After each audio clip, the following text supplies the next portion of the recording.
"Sir, please don't let them take me." The cry cuts through the stillness of an Arizona sunset. Sharp and desperate, like a blade slicing the desert air, Elias Kane, a weathered rancher, urges his horse faster across the sun-scorched plain, dust rising in clouds behind him, clinging to his worn leather coat. His ranch, a lone adobe outpost battered by years of wind and solitude, looms ahead. There, crouched in the shadow of the sagging porch, is a woman, Clara Hensley, her face pale, her dark hair tangled from days of running.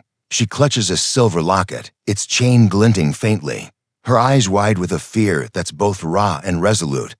Elias swings down from his saddle, boots thudding on the cracked earth, and instinctively grips the rifle slung across his shoulder. In the distance, a low rumble grows hoofbeats, fast and relentless, kicking up a storm of dust against the blood-red sky. Elias, 42, is a man carved by loss, a former Union soldier. He bears scars from battles fought long ago and deeper wounds from a fever that stole his wife, Mary, and their young daughter, Leela, 6 winters past. His ranch, tucked in the wilds of the Arizona Territory, is his refuge, a place to outrun memories of laughter turned to silence. He studies Clara, a stranger whose presence stirs unease. Her dress, once fine, is torn at the hem, stained with the red dirt of the desert. "Who's after you, ma'am?" he asks, his voice rough as the gravel beneath his feet. Clara's breath catches, her fingers tightening on the locket. "Men who'd kill for what's in here," she says, her voice low but steady. "They're coming, Mr. Kane, and they don't stop for mercy." The horizon darkens as 6 riders crest a distant ridge, their silhouettes sharp against the fading light. Broad hats shadow their faces, and the glint of revolvers at their hips promises trouble. Elias narrows his eyes, counting them, measuring the threat. He's no stranger to danger, but he's sworn off the fight's worn it after burying his family, after vowing never again to let blood stain his hands for a cause that wasn't his. Yet Clara's plea, raw and piercing, echoes the cries he couldn't save before. "What's in that locket?" he demands, stepping closer, his shadow falling across her trembling form. Clara lifts her chin, defiance flashing in her green eyes. "The truth, Mr. Kane, the kind that topples men like Amos Drake, men who'd burn this territory to ash for power." A coyote's howl slices the dusk, sharp and mournful, as the hoofbeats grow louder, closing in like a noose. Elias doesn't. No, Clara doesn't owe her his life, but something in her voice, grief laced with courage, stirs a spark he thought long dead. He gestures toward the ranch's heavy oak door, its hinges creaking with age. "Inside, now," he says, his tone leaving no room for argument. Clara hesitates, her gaze flicking to the approaching riders, then nods and slips into the dim interior, her boots soft on the warped floorboards. Elias follows, bolting the door with a heavy iron latch, the sound echoing like a judge's gavel. Inside, the ranch smells of old wood and leather, lit only by the faint glow of a single lantern. Clara stands by the rough-hewn table, still clutching her locket, its surface worn but gleaming like a secret too heavy to hold. Elias sets his rifle against the wall, checking the rounds in his Colt revolver with practiced hands, each click a reminder of battles he's tried to forget. "Tell me why they want you," he says, his voice softer now, though still edged with suspicion. Clara meets his gaze, her fingers tracing the locket's intricate engravings. "This holds proof of stolen land, forged deeds, lives ruined by greed. I ran to protect it and to protect myself." Her words hang in the air, heavy with stakes Elias can't yet grasp. Outside, the hoof beats slow, replaced by the low murmur of voices and the clink of spurs. Elias moves to the window, peering through a crack in the shutter. The riders circle the ranch, their horses snorting, their shadows long and menacing. "How many?" Clara whispers, her voice barely audible. "6, Elias replies, his jaw tight. "Enough to make trouble, not enough to scare me." He turns to her, his eyes searching hers for truth. "You got a name, ma'am?" She swallows hard. "Clara Hensley, widow of John Hensley, surveyor. He died for this locket, and I won't let his death be for nothing." Elias feels a pang, the name of a dead man stirring ghosts of his own. He wants to walk away, to send her back into the desert and keep his solitude intact. But the riders outside, the fear in Clara's eyes, and the weight of her words pull him toward a choice he's avoided for years. "No one's taking you tonight," he says finally, the words a vow he's not sure he can keep. He steps to the door, rifle in hand, as the first rider calls out, his voice cold as iron. "Cain, send the woman out, or we burn this place too." The ground, the threat hangs heavy, and Elias glances at Clara, her locket catching the lantern's light like a beacon. What truth could make her untouchable? What fight could pull a broken man back from the edge? As the riders' shadows creep closer, Elias cocks his rifle, ready for whatever comes next. The heavy oak door of Elias Cain's ranch stands firm, its iron latch a frail barrier against the threat circling outside. Dawn spills over the Arizona territory, casting long shadows across the adobe walls, where dust clings like a second skin. Inside, Clara Hensley sits at a weathered table, her silver locket glinting faintly in the dim light, its weight a silent burden. Elias stands by the window, his calloused hands resting on the frame, peering through a splintered shutter. On the ridge beyond, 6 riders hired guns of the land Baron Amos Drake linger like wolves, their campfires smoldering in the half-light. They've pulled back for now, but their presence is a promise of trouble, patient and unyielding, waiting for Clara to break or Elias to yield. Clara's voice breaks the quiet, steady despite the fear in her eyes. "They'll come back, Mr. Cain." Amos Drake doesn't let go of what he claims as his. Elias turns, his face carved with lines of a life hard-lived, his gray eyes sharp as flint. "And what's he claiming you for, Mrs. Hensley?" he asks, his voice rough, like the scrape of boots on dry earth. Clara's fingers trace the locket's intricate engravings, her gaze falling to the past. "This locket holds a ledger pages my husband, John, wrote before they murdered him. Proof that Drake's been forging deeds, stealing ranches, turning families into ghosts. He wants it gone, and me buried with it." Elias leans against the wall, his arms crossed, the weight of her words settling like dust after a stampede. He knows Drake's name every rancher in the territory does. A man with a smile like a snake and a grip on the land tighter than a hangman's noose. Drake's empire thrives on fear and greed. Elias's ranch, a modest patch of scrub and hope, has escaped Drake's notice so far, but sheltering Clara could paint a target on his door. Memories claw at him, his wife, Mary, her voice weak as she begged him to keep their home safe. His daughter, Leela, her laughter silenced by fever 6 years ago. He swore then to never fight again, to never risk the only piece of them he has left. "You brought a war to my doorstep," he says, his tone hard but tinged with curiosity. "Why me? Why here?" Clara rises, her torn dress swaying, the hem stained red with desert dirt. "I didn't choose your ranch, Mr. Cain. I was running, half-starved, my horse dead to days back. Your lantern was the only light in the dark." She steps closer, her green eyes fierce despite the shadows beneath them. "I won't beg again. If you want me gone, I'll face them alone." Her defiance, raw and unyielding, stirs something. In Elias a spark of respect, or maybe the echo of a man who once stood for something. He shakes his head, gesturing to the chair. "You'd be dead by noon, ma'am. Sit. Tell me everything." Clara sinks back down, her story pouring out, like a river breaking free. Her husband, John Hensley, was a surveyor, mapping the territory for settlers chasing dreams of land and freedom. He stumbled on Drake's scheme-forged deeds that stripped families of their claims. Backed by men like Cole Rourke, a lean killer, with eyes cold as winter, John hid the evidence in the locket, a keepsake from their wedding day, its silver etched with promises they'd never keep.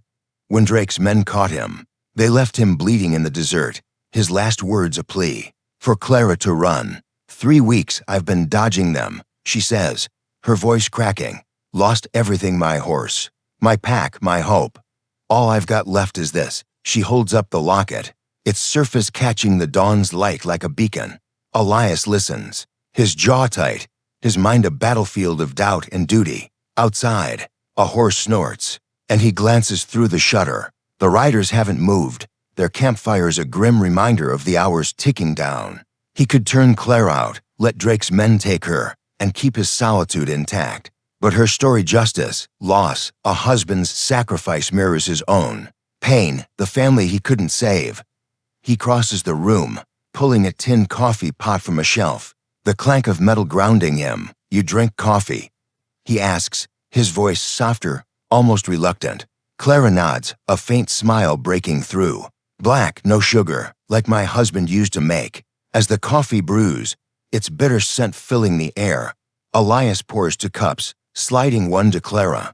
Their fingers brush, a fleeting moment that carries the weight of trust unspoken. He sits across from her, the table worn smooth by years of lonely meals. I lost my family to fever, he says, the words slipping out before he can stop them. Mary, my wife, Leela, my girl. 6 years back. This ranch is all I got left of them.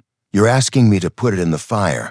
Clara's eyes soften, seeing the man behind the scars. I lost John to greed, she says quietly. I'm not asking you to fight for me, Mr. Kane. I'm asking you to help me fight for what's right for the families Drake's ruined, for the truth he wants buried. The moment shatters with a sharp crack, a branch snapping outside. To close. For comfort. Elias is up in an instant, revolver drawn, motioning Clara to stay low. He creeps to the door, ear pressed to the wood, as the hoof beats return, slow and deliberate, like a predator circling prey. They're testing us, he mutters, his voice low. He glances at Clara, her hands steady despite the fear in her posture. You ever shoot a gun? He asks. She shakes her head, her lips tight. Then you're learning now.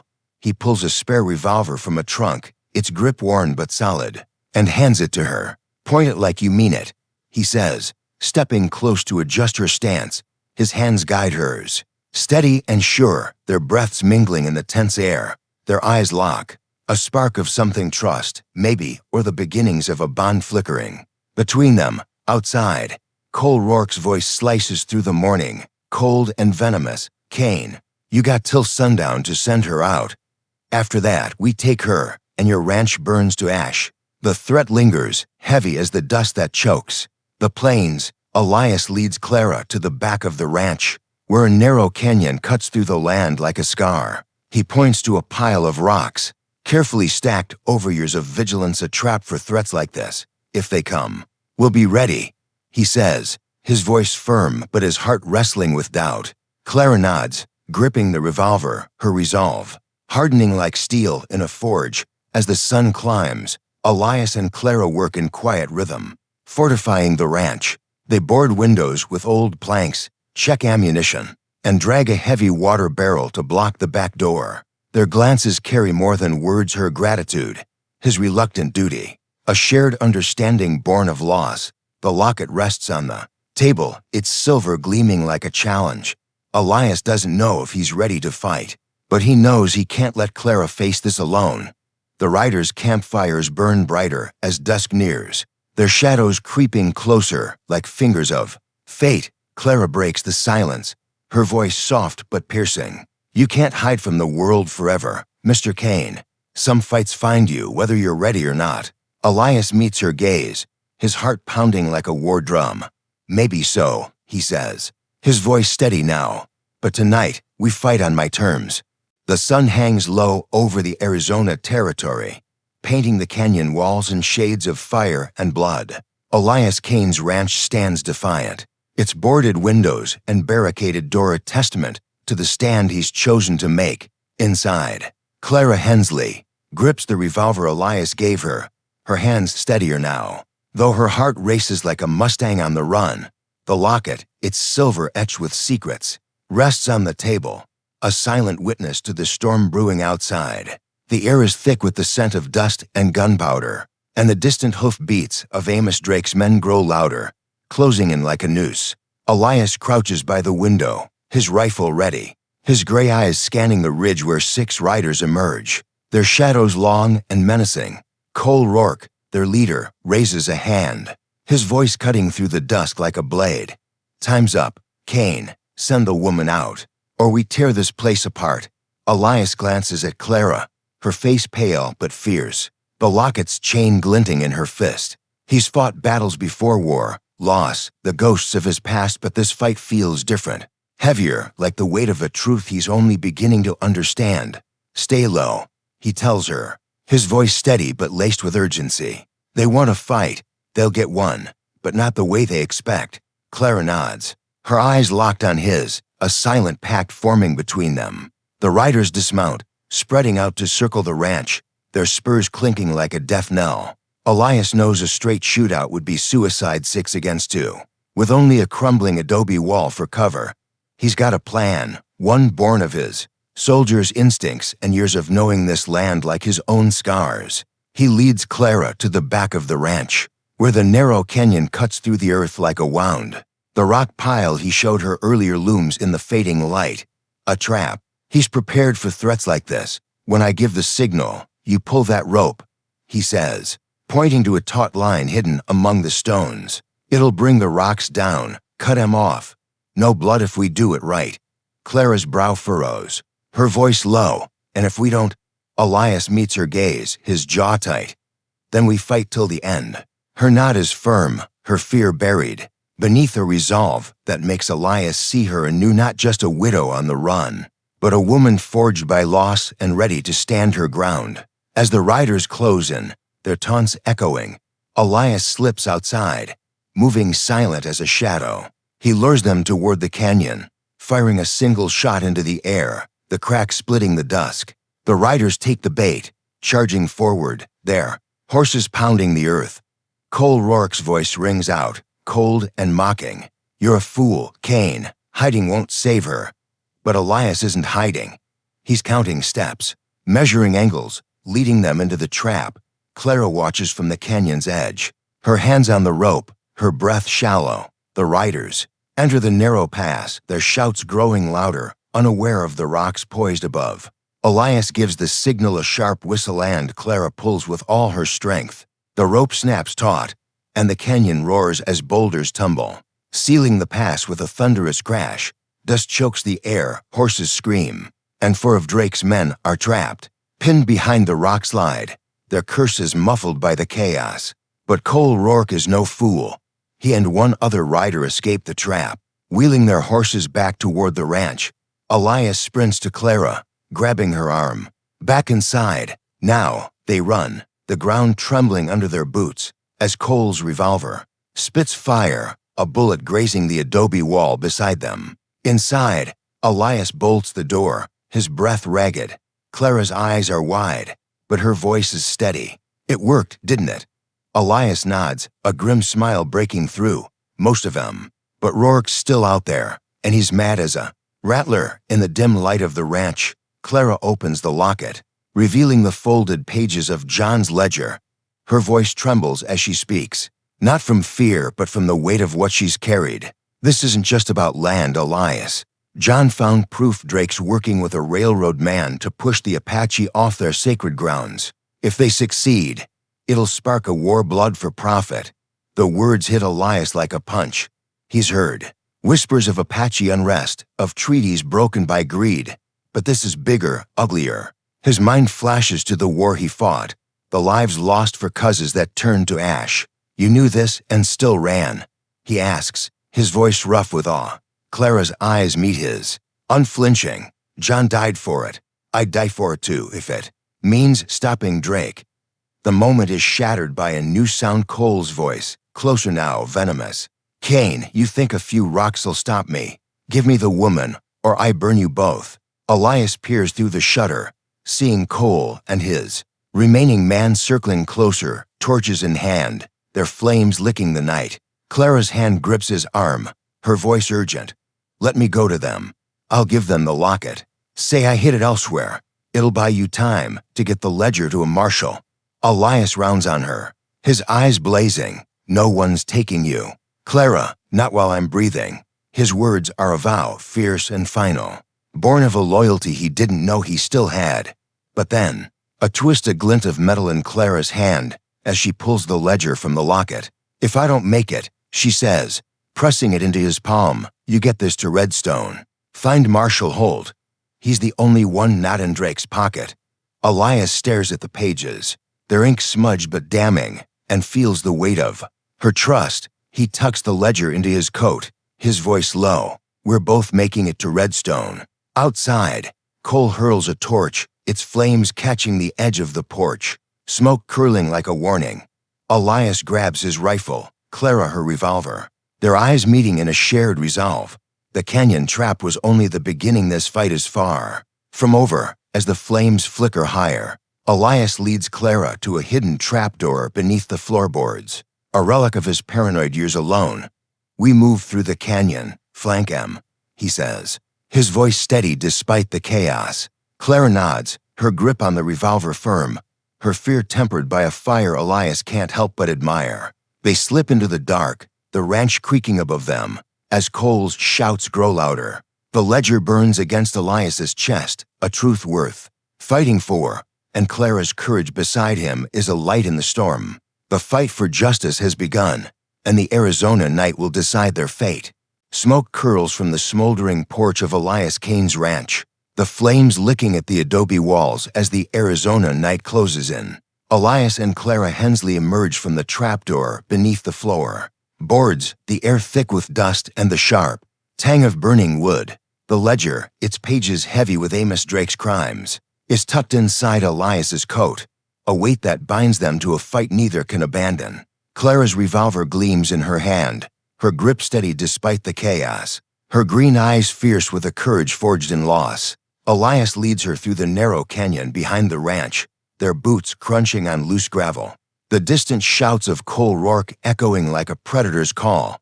We head for Redstone. Elias whispers, his voice low but firm. Find Marshall Holt. Get that ledger to him before Rourke catches us. Clara nods, her locket swaying against her chest, its silver a reminder of the truth they carry. The canyon opens to a windswept plain, where a desert storm brews, sand stinging, their faces like 1,000 tiny knives. Elias knows this land, every gully, every ridge, and he guides Clara toward a dry creek bed for cover. The sky churns with clouds, lightning flickering like a warning. But there's no time to wait out the storm. Cole Rourke and his last man are out there, their torches cutting through the dusk, hunting for blood. Elias's heart pounds, not just from the danger, but from the woman beside him, her resolve, her sacrifice, stirring a part of him he thought died with his family. You didn't have to do this, Clara says, her voice barely audible over the howling wind. Risk your home, your life.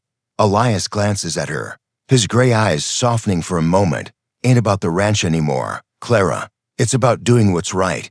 They reach the outskirts of Redstone by dawn, the town's wooden storefronts looming through the haze of the fading storm. The marshal's office, a squat building with a faded star on its door, stands at the edge of the street. Elias grips the ledger, its pages creased but intact, and feels the weight of Clara's trust. They slip through an alley, avoiding the curious eyes of early risers, a saloon keeper sweeping dust, a blacksmith stoking his forge. But as they approach the office, a shadow moves ahead.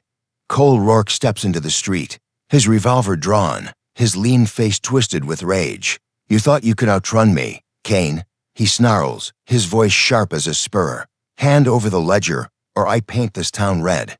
Elias pushes Clara behind him, his own revolver steady, but before he can act, a shot rings out.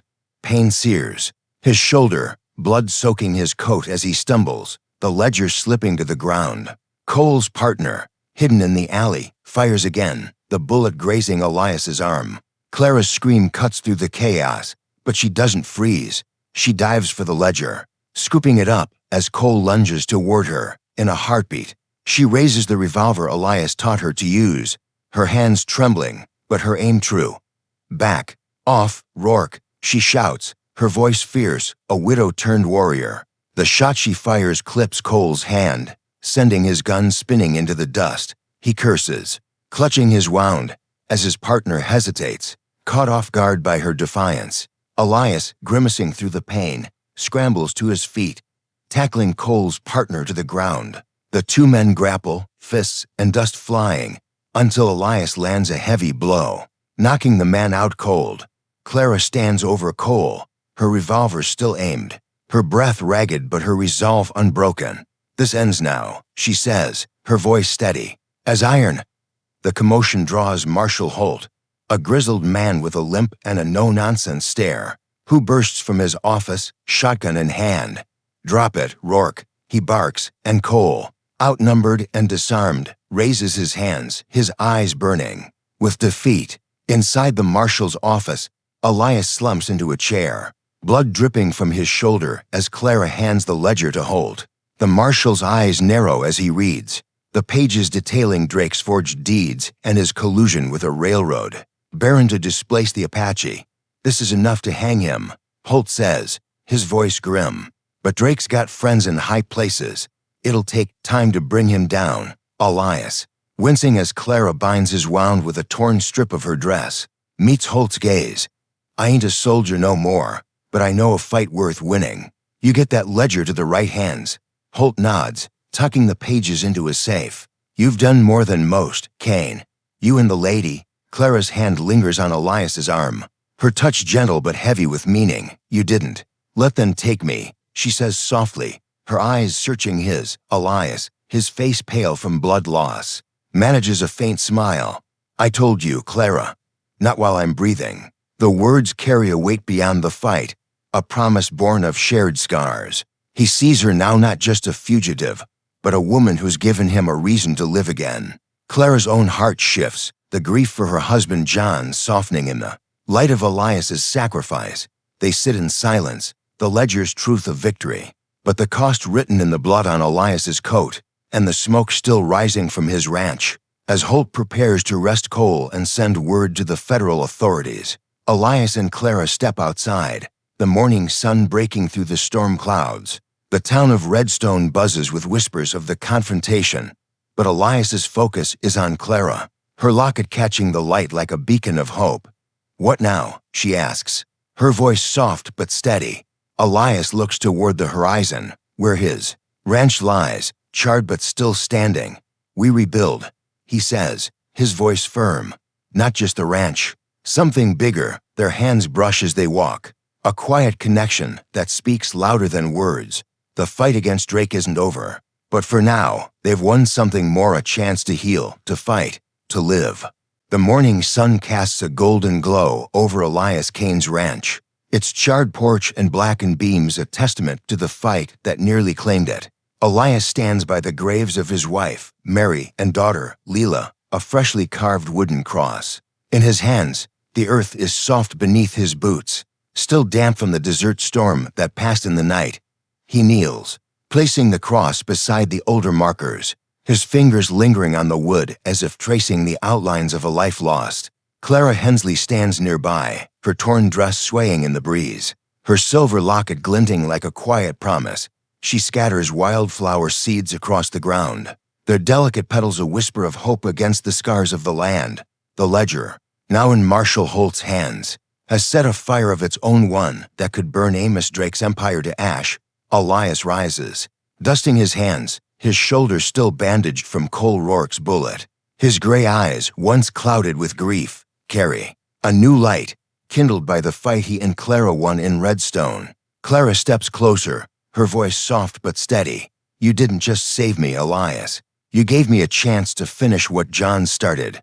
Her words hang in the air, heavy with gratitude and something deeper, unspoken. Elias meets her gaze, his jaw tight, but a faint smile breaks through. "You gave me a reason to start living again, Clara. That's more than I ever thought I'd get." Their hands brush as she hands him a handful of wildflower seeds, a fleeting touch that speaks of a bond forged in fire and trust. Word from Redstone arrives with a rider at noon, his horse kicking up dust as he delivers news that changes everything. Marshal Holt's voice echoes in the letter he carries. The ledger's evidence has sparked a federal investigation, exposing not just Drake's forged deeds, but his collusion with a railroad baron to displace the Apache. Drake's name, once a shadow over the territory, is now a target, his allies scattering like coyotes before a storm. Clara, the widow who ran for her life, has become a symbol of defiance, her story whispered in saloons and trading posts. "They're calling you untouchable," Elias says, folding the letter, his voice rough with pride. Clara shakes her head, her locket catching the sun. "Not me, the truth. That's what they can't touch." But the victory is bittersweet. The ranch, though standing, bears the wounds of the fight-scorched walls, shattered windows, a reminder of what Elias risked. He walks the property, Clara at his side. Their steps in sync as they survey the damage. "I could rebuild it alone," he says, his voice low, "but it ain't just mine anymore." He turns to her, his words careful but clear. "Stay, Clara. Help me make this place something more, a home for folks like us. Folks who've lost everything but still got fight left." Clara's eyes soften, her fingers tightening on the locket. "A sanctuary," she says, her voice warm with possibility. "For John, for your family, for all of them." They set to work, hammering new boards, clearing ash, their hands moving. In quiet rhythm, the ranch, once a refuge for Elias's solitude, begins to transform a place where displaced families, driven off by Drake's greed, might find shelter. The act feels like a prayer, a way to honor the dead while building for the living. Clara pauses, wiping sweat from her brow, and looks at Elias. "What's next for a man like you?" she asks, her tone light but searching. Elias leans on his hammer, gazing at the horizon where the desert meets the sky. "Keep fighting," he says, "not with guns, but with this." He gestures to the ranch, to her, to the wildflowers taking root. A life worth living. The truth of their story ties to a deeper history, one rooted in the land they stand on. In 1878, the Desert Land Act promised settlers a chance at ownership, but men like Drake twisted it, using forged deeds to steal dreams and spark conflicts with the Apache, whose sacred lands were bartered for profit. Clara's ledger, born of her husband's sacrifice, shone a light on that greed, a reminder that justice, though hard-won, can shift the course of a territory. The narrator's voice, deep and weathered, carries the weight of this truth. In the Wild West, some fought for land, some for love, but the truest heroes fought for what was right and built something untouchable from the ashes. As the sun dips low, Elias and Clara sit on the ranch's porch, the new boards creaking beneath them. The desert stretches wide, its silence a canvas for their future. Their shoulders touch, not quite a promise but a beginning, a hope that two broken souls might mend together. The wildflowers sway in the breeze, their roots already taking hold, and the stars begin to pierce the twilight sky. Elias's hand rests near Clara's, the locket between them a beacon of the truth they've protected. The Arizona night settles around them, quiet but alive, whispering of battles won and lives yet to be built.